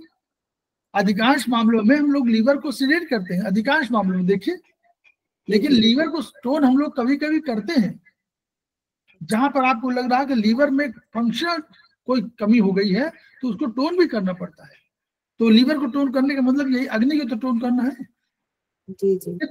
अब पित्त को जब हम करें तो 3-4 को ले लेंगे, तो 3-4 रक्त में अगर गर्मी बढ़ गई तो 3-4 को सिलेक्ट करेंगे। तो पित्त को नहीं सिलेक्ट कर रहे हैं हम लोग, 3-4 को उसके अंदर की जो गर्मी है, पित्त का जो एलिमेंट है उसको सिलेक्ट कर रहे हैं। इसीलिए बार बार कहता हूँ, क्यों ये समझिए कि द्रव्य गुणकर्म तीनों में से हम लोग चूज कर रहे हैं। सर इसी तरह से हमें कई जगह कंफ्यूजन होता है कि अग्नि ज्यादा है जैसे एक ही टाइम पर, और कहीं अग्नि कम है, जैसे स्किन की प्रॉब्लम है वहाँ अग्नि कम है, पर एसिडिटी भी साथ में है तो वहाँ अग्नि ज्यादा है। तो हमें अलग अलग ऑर्गन पे काम करना पड़ेगा उस तरह से। हाँ नहीं, अब एग्जाम्पल दीजिए। नहीं जैसे स्किन की प्रॉब्लम है सर। हाँ स्किन में क्या चीज होगी बोलिए? जैसे स्किन ब्लैक हो रही है या कुछ हो रही है सर, हाँ, तो अग्नि बढ़ी है, अग्नि बढ़ी अच्छा है। वहां पर आयुर्वेद के अकॉर्डिंग अग्नि बढ़ी हुई है। हाँ ओके ओके, अग्नि बढ़ी है। तो सर अग्नि कम होने का क्या सिम्टम होगा सर इसके अंदर आयुर्वेद में? आयुर्वेद में अग्नि कम हो ये क्या सिम्टम होगा, स्किन पर क्या सिम्टम आएगा अग्नि कम होने? देखिए मान लीजिए आपको वायु अधिक बढ़ी है तो वायु के स्क्रैचेस आएंगे, हम वैसे कह रहे हैं, अच्छा मत सोचो, स्क्रैचेस आएंगे तो स्क्रैचेस में आप क्या कहेंगे, तो बात को तो आप बात को घटाएंगे ना। हाँ सर उसमें तो बढ़ा दे कम, हाँ आप बढ़ा सकते हैं, तुम्हें आप बढ़ा तो कब बढ़ाइए। नहीं अगर स्किन पे ईचिंग फील आ रही है तब तो हमें बात कम करना पड़ेगा सर। हाँ। और रेडिश है तो हमें अग्नि कम करनी पड़ेगी। यस रेडिश तो, पर हाँ, ये दोनों में से कुछ भी नहीं है। हाँ। बट अग्नि का इफेक्ट स्किन पर मतलब और चीज नहीं, केवल स्किन में नहीं आएगा ना। अगर अग्नि कम होगी तो आपको समझ में भी कम आएगा, जिसको भी होगा उसको समझ में भी कम आएगा। वो कहेगा हम भूल जाते हैं, वो कहेगा मंद बुद्धि के मतलब कहते हमको चीजें देर समझ में आती है, तो मतलब कहीं ना कहीं अग्नि की कमी है। अच्छा और नहीं सर मैं तो खाली ओनली स्किन के बारे में जानना चाह रही हूँ। तो अगर अग्नि मंद है अपनी तो स्किन पर क्या इफेक्ट आएगा ये जानना चाह रहा हूँ। क्या व्हाइट पैचेस हो जाएंगे सर अग्नि कम होगी तो? लिकोडर्मा पिगमेंटेशन होगा वो हाँ नेचुरली लीवर के फंक्शन की वजह से, लीवर माने अग्नि का फंक्शन जो है फंक्शनलिटी प्रभावित हुई है जिसकी वजह से पिगमेंटेशन हो रहा है। ठीक है, नहीं प्रभावित हुई ये तो ठीक है, पर कम हुई ज्यादा हुई प्रभावित माने कम हुई। बट सर अगर ल्यूकोडर्मा का जो ट्रीटमेंट है उसमें 3 को सीडेड किया गया है। अच्छा जी सर। नहीं अब दो चीजें, अगर वाईएनएम में तो कभी हम लोग टोन करते हैं नहीं वाईएनएम नहीं, मैं आयुर्वेद की बात कर रही हूँ सर। हिपोक्रेटस में अग्नि को ल्यूकोडर्मा में अग्नि को कम किया गया ल्यूकोडर्मा के ट्रीटमेंट में, और 4 को टोन किया है। तो फिर उसका मतलब कि वो अग्नि तत्व तो बढ़ा है जिसकी वजह से पिगमेंटेशन प्रभावित हुआ है। अग्नि तत्व तो बढ़ा है तो सर व्हाइट स्किन हो रही है तब भी और ब्लैक स्किन हो रही है तब भी, दोनों कंडीशन में अगर अग्नि बढ़ी हुई है? नहीं देखिए स्किन ब्लैक होना और पिगमेंटेशन होना दोनों में अंतर है।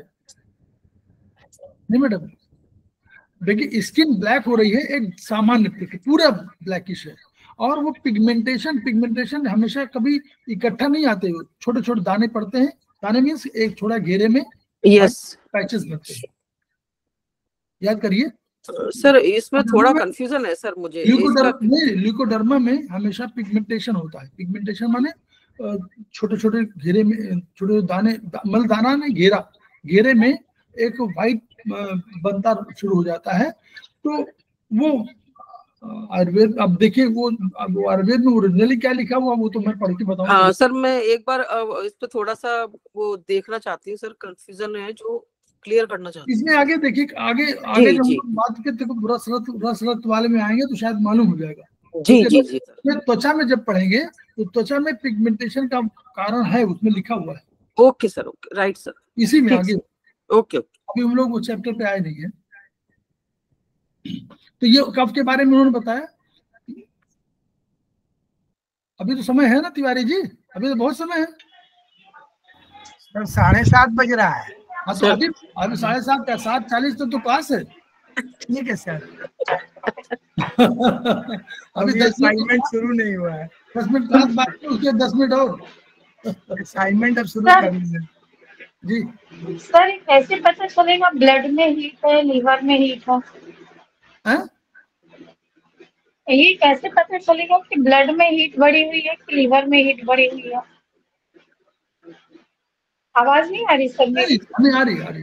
ऐसा है, देखिए ब्लड, देखिए हम लोग लीवर को रिप्रेजेंटेटिव मानते हैं कि अगर अग्नि बढ़ी होगी, क्योंकि लीवर का काम क्या है, वो सारे चीजों को बैलेंस करने के लिए एक ऑर्गन हमने रखा हुआ है कि वो फिगर नंबर 3 में हमने एक ऑर्गन को रखा, और वो अग्नि के संबंध में ऑर्गन है, अनेक क्रियाओं को करता है। जो जब भी कोई केमिकल कंपोजिशन होगी तो उसमें अग्नि क्रिएट होती है, प्लस जो भोजन हम लोग करते हैं वो अग्नि होती है। तो नेचुरली जो उसका सबसे बड़ा रिप्रेजेंटेटिव होता है वो अग्नि का लीवर है। तो इसलिए जब भी कभी अग्नि शरीर में बढ़ने लगेगी तो लीवर भी प्रभावित होगा, ये हम लोग ऐसा मान रहे हैं ऑर्गन के रूप में। तो स्टमक, देखिए स्टमक अग्नि का, एचसीएल अग्नि का वो है, लीवर भी प्रभावित है। तो लीवर जब अपना धर्म खो देता है तो वो क्या करेगा, वो आपको दर्द कहीं महसूस कराएगा, वो कहीं ऊपर आपके बाएं सिर में दर्द, दाएं में दर्द, चिस्ट में दर्द। तो ये दर्द के रूप में जब आएगा तो हम लोग मानते हैं ये कि अग्नि आपकी बढ़ी हुई है। प्लस स्टमक अग्नि का तो बहुत क्लियर, बहुत क्लैरिटी है कि स्टमक की अग्नि बढ़ेगी तो आपको ऊपर से यहाँ पर चेस्ट में आपको चेस्ट बर्न होगा, और आपको यहाँ पर लगेगा कोई मतलब बाहर से कोई वो क्या कहते हैं पिगमेंट्स और तरल बाइल आ रहा है, वो भी आपको मालूम पड़ जाएगा। फिर ऊपर आपको यहाँ पर सुरसुरी लगेगी, गले में सुरसुरी लगेगी बिना किसी कारण के, अभी न ठंडक है न गर्मी, तब भी आपको सुरसुरी लगेगी। फिर आपको साइनस आपको प्रभावित करने लगेगा, ये यहाँ जो कैविटीज होती हैं वो साइनस कैविटी माने स्पेस, तो यहाँ ये स्पेस बने हुए तो वो कैविटी भी प्रभावित होने लगती है, तो यहाँ आपको लगेगी, नाक में आपको लगेगी, फिर आपको आंखों में दर्द होने लगेगा, फिर आपको और आएगा तो आपके बाल जो है काले, जो बाल काले हैं सफेद होना शुरू हो जाए, बाल टूटना शुरू हो जाएंगे, अधिक टूटेंगे, टूटना में अधिक टूटने लगेंगे, थोड़ा बहुत टूटते हैं शैम्पू पे लगाने से। जितने भी शैम्पू पे लगाते हैं सब एसडी है ना कैरेक्टर में, जितने भी चीजें आप यूज करती हैं सब एसडी कैरेक्टर में है। तो आप बाल में कुछ लगाएं, तेल को छोड़ दीजिए, अदरवाइज बाल में जो भी आप लगाते हैं वो सब एसडी कैरेक्टर के हैं। इसलिए ये माना जाता है चाहे आप क्रीम लगाएं कुछ भी लगाएं तो अल्टीमेटली वो एसडी कैरेक्टर के होने की वजह से प्लस भोजन, तो दोनों की वजह से हीट नॉर्मली अधिक होती है। हम लोग मानते हैं हीट नॉर्मली अधिक होती है, बहुत कम लोगों में मतलब हीट की डिफिशियंसी कम होने का चांसेस कम होते हैं, हीट की अधिकता होने के चांसेस अधिक होते हैं। कोई भी क्रिया शरीर में होगी अग्नि क्रिएट करेगी, खाना खाएंगे अग्नि क्रिएट होगी, दौड़ेंगे अग्नि क्रिएट होगी, कूदेंगे अग्नि क्रिएट होगी, मूवमेंट करेंगे अग्नि क्रिएट होगी, ठीक। तो अग्नि की अधिकता, आपके जितने मसाले खाएंगे वो अग्नि क्रिएट होगी, अधिकांश मसाले जो हैं आपके एसडी कैरेक्टर के हैं। बाहर सामान अधिक खाएंगे तो उसमें अभी आपने पढ़ा ना, अभी पढ़िए ये जो कब क्यों कहाँ, इस वाले की किताब पढ़िए, बहुत चीजें इसमें मिलेगी। प्लस आप आयुर्वेद वाला बहुत सी चीज पढ़िएगा, ये मुझे लगता जो आई है त्रिपदिका, उसको पढ़िए तो उसमें भी आपको बुक मिल जाएगा। अधिकतर हमारी चीजें एसिडिक है, इसलिए हम लोग जो है स्टमक हीट को नॉर्मली हम लोग कोशिश करते हैं कि स्टमक हीट के पॉइंट लगाते रहें जब तक कि सर्दी ना आए। क्लियर? अच्छा, आप भी देखिए कितने महीने गर्मी के होते हैं? 12 महीने में कितने महीने गर्मी के हैं? बोलिए। और 8 महीने तो गर्मी रहती है। 8 महीने? आप बताइए अभी क्या चल रहा है, कब से शुरू हुई? अक्टूबर। अभी गर्मी है कि सर्दी? शरद ऋतु चल रहा है। गर्मी है। गर्मी है ना। और अभी अब आप समझिए केवल जनवरी दिसंबर, 15 दिसंबर के बाद 15 दिसंबर के बाद 15 फरवरी तक केवल बस, और उसके बाद कहाँ, उसको फिर गर्मी आ जाएगी, बारिश नहीं होगी फिर गर्मी हो जाएगी। 2 ही महीने 2.5 महीने क्यों सर्दी पड़ती टोटल, और सर्दी तो 1 महीने जब पड़ती त्राहिमाम हो जाती। इसलिए गर्मी के सीजन अधिक है। भारतीय दर्शन, भारतीय जो सब वो है वातावरण, उनके हिसाब से अधिक गर्मी है। और हम लोगों का खाना पीना भी ठीक है, इसलिए नॉर्मली हम लोग बात हैं। ये नहीं कह रहे कि ऐसा नहीं होता है, कभी कभी मंदाग्नि भी होती है, वो भी होती है, लेकिन कम होती है, अधिकतर होता है। ठीक है, तो इसलिए हम लोग आप कोशिश करते हैं कि हम लोग उसको तुरंत पहचान पाएं कि गर्मी क्या है। ठीक है, चलिए। कफ, पृथ्वी महाभूत, पृथ्वी और जल महाभूत के कफ बल होता है। ये कफ बल जो है किसके लिए है? उद्भवन और क्षरण दोनों के लिए समान रूप से उत्तरदायी है, मतलब डेवलपमेंट के लिए भी और क्षरण के लिए भी। ये बल शरीर में जब संतुलित होता है तो मेद, मज्जा, शुक्र, मांसपेशियों, अस्थियों का विकास समुचित रूप से होता है। तो ये कह रहे हैं कि मेद और आपका मज्जा, आपका शुक्र, मांसपेशियों और अस्थियों का विकास, अन्यथा विकार उत्पन्न कर रोग जन्म होता है। वैज्ञानिकों में प्रत्येक स्राव तरल उत्सर्ज एक्सक्रीशन का अम्लीय क्षारीय अंश रहता है। सबने कहा है कि अम्लीय कौन है, क्षारीय कौन है। ठीक है, एसिडिक कैरेक्टर कौन है? तो निर्धारित अंश शरीर, अवयव, अंग सबके लिए जो मतलब जो उसका बैलेंस फॉर्म है वो आपके विकास के लिए परमावश्यक है। क्यों? हम लोगों को लिखा हुआ है कि इतना जल होना चाहिए, इतना प्रोटीन होना चाहिए, लिखा हुआ है। इसके विपरीत अगर निर्धारित अंश नहीं होगा तो रोग होंगे।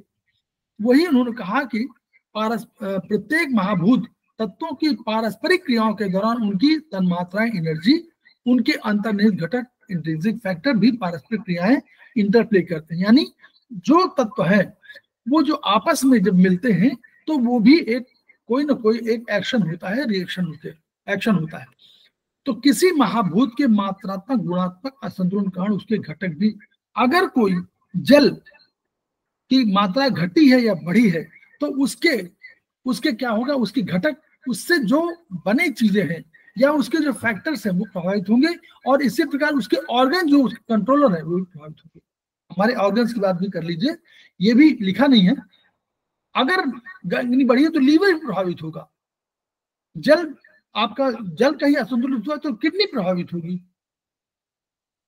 अगर वात बढ़ रहा होगा तो हार्ट और लंग्स में प्रभावित कहीं होगा। ठीक है, इस तरह समझिए, क्योंकि हम लोगों ने माना है कि वो ये उसके उदाहरण के लिए कहा कि त्वचा के रोग, खाज, खुजली, खारिश, श्वेत दाग, एसिडिटी, अपच, गैस्ट्रिक अल्सर आदि पित्त संबंधी रोग प्रकट होते हैं अगर अम्लीय अंश अधिक है। देखिए हम पढ़िए उनका अनीता जैन, अम्लीय अंश अधिक होने पर त्वचा के रोग, खाज, खुजली, खारिश, श्वेत दाग, ल्यूकोडर्मा अधिक, अम्लीय अंश अधिक माना है इन्होंने। एसिडिटी, अपच, गैस्ट्रिक, हेमोफीलिया, अल्सर आदि पित्त संबंधी रोग प्रकट होते हैं, अम्लीय अंश अधिक। Okay sir. क्षारीय अंश अधिक होने पर गांठें, अर्बुद, त्वचा कड़ी एडिशन, पथरी, स्टोन्स, कैल्शियम जमना, tumour, fibroid, TB and cancer की संभावना रहती है अगर आपका क्षारीय अंश अधिक होगा तो। ऊर्जा स्तर पर पृथ्वी एवं जल महाभूतों में शब्द, स्पर्श, रूप, रसगंध सभी समाहित होते हैं। कफ के बैलेंस फॉर्म न होने पर शरीर की बनावट, सौष्ठव, क्रियाएं सभी समग्र रूप से प्रभावित होते हैं। तो हमारे क्या है, पृथ्वी में क्या है, बोलिए पृथ्वी में क्या है, कौन सा गुण है? पृथ्वी में सारे ही गुण समाहित है। यस, बस यही चीज। पृथ्वी में आगे आने सारे वाला गुण हर उसके हर तन मात्रा आगे हाँ। पीछे आगे वाले में समाहित है। तो इसलिए जब भी कभी बनावट सौष्ठव क्रियाएं अगर शब्द स्पर्श रूप रस में सब होगा तो ये प्रभावित होना ही होना है।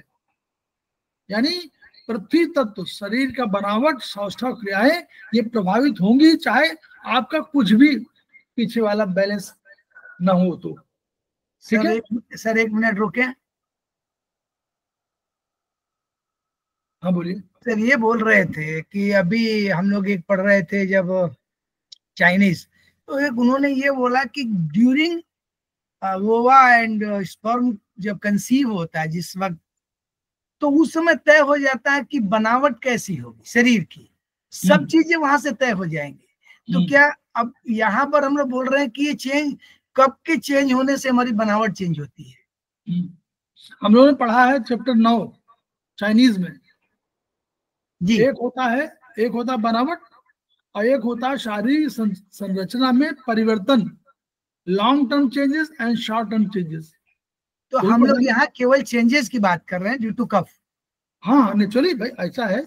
अगर देखिए वहां कंसेप्ट दार्शनिक विचार में समझिए, जब किडनी माता पिता और ईश्वर किडनी में कोई चीज दे रहे हैं तो वो एक आपको एक शरीर सौष्ठव दे रहे हैं, लेकिन अगर आपका इसको कहते हैं प्री नेटल एनर्जी, अगर पोस्ट नेटल एनर्जी अगर आप कल से खाना खाना बंद कर दें तो क्या आप शारीरिक सौष्ठव वही रहेगा तो जन्म के समय था?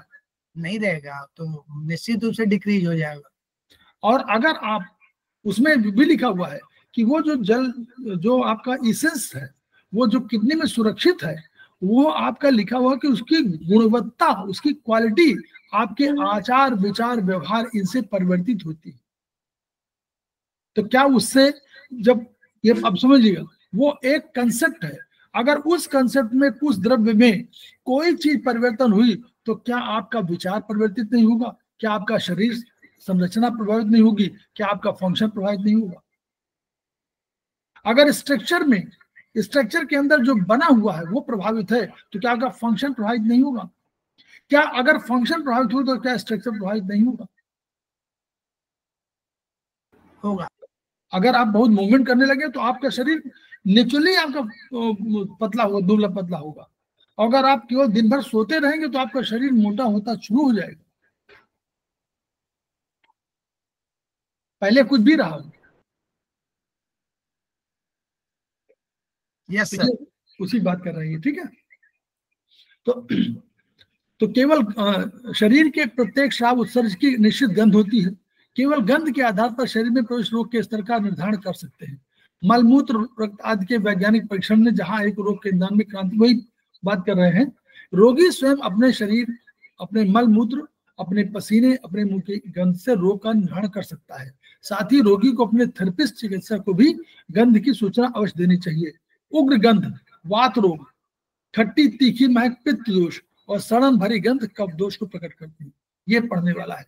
उग्र गंध कोई है तो वात रोग, खट्टी मीठी महक है पित्त दोष और सड़न भरी गंध कफ दोष को करते हैं। ठीक है, तो ये हम लोगों का वात पित्त कफ का प्रमुख स्थान आ गया। ये हम लोगों ने जो पढ़ा था वही आया हुआ है। इनके सामान्य गुण और विशिष्ट कर्मों का इसमें वर्णन है। फिर ये देखिए 80 प्रकार के वातक विकार हैं, ठीक है। इनको आप लोग पढ़िएगा जरूर। इसमें कभी कभी क्वेश्चन एक आध आ जाते हैं कि ये किस में आएगा। 80 प्रकार के हैं, 79 इसमें एक नहीं लिखा हुआ है, वो कहीं कोई होगा, वो आयुर्वेद से लिया हुआ चरक ओरिजिनल से लिया हुआ, एक कहीं रह गया है। कभी मौका मिलेगा तो मैं 80 वाला बताऊंगा, क्योंकि उसमें किताब ढूंढना पड़ेगा ना सब में। फिर 40 प्रकार के, देखिए सबसे अधिक वात के रोग, देखिए पढ़िए, वात रोग कितने? 80। 40 कितने? 40 कितने पित्त के, और 20 के कफ के 20 होंगे, 20 प्रकार के कफ। तो सबसे अधिक 80 किसके हैं? पित्त के वात वात के वात और अच्छा, वात। पित्त 40 और 20 ये जस्ट 80 40 20। तो सबसे अधिक रोग जो है एक्यूट वाले होते हैं। एक्यूट वाले हुए ना, अब कफज विकार माने क्रॉनिक हुए। तो ये आपको पित्त, और ये तो खैर आपको अगले पढ़ना है। तो ये चैप्टर को हम लोग जो है 7:44 हो गया, हम लोग चैप्टर को यहीं पर प्यारे जी इसको छोड़ते हैं, क्योंकि आगे हम लोग जो है कुछ पढ़ने के लिए आपको दे देते हैं कि आप लोग खुद पढ़िएगा। और फिर हम लोग शुरू करेंगे, जब भी शुरू करेंगे धातु निर्माण पोषण से। हम लोग जब भी शुरू करेंगे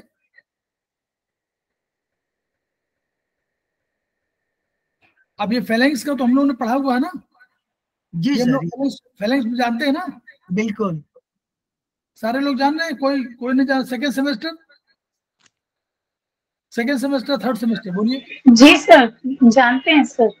फेलेंक्स में वात पित्त का फल जहां जहां जो ज्वाइंट था ऊपर का वैसे ज्वाइंट में है, लेकिन वो फेलेंक्स में जो पोर, जिसको पोर बोलते थे, पोरुआ, ठीक है, ये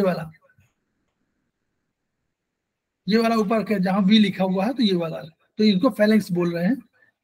तो ऊपर वाला यहां से हम लोग टिश्यू फॉर्मेशन से जब भी कभी शुरू करेंगे तो हम लोग इसको वहां से शुरू करेंगे। इस प्रकार जो है हमारा। सर अब आप थर्ड सेमेस्टर फिर से नहीं पढ़ाएंगे जब हम लोग थर्ड में आ जाएंगे तो?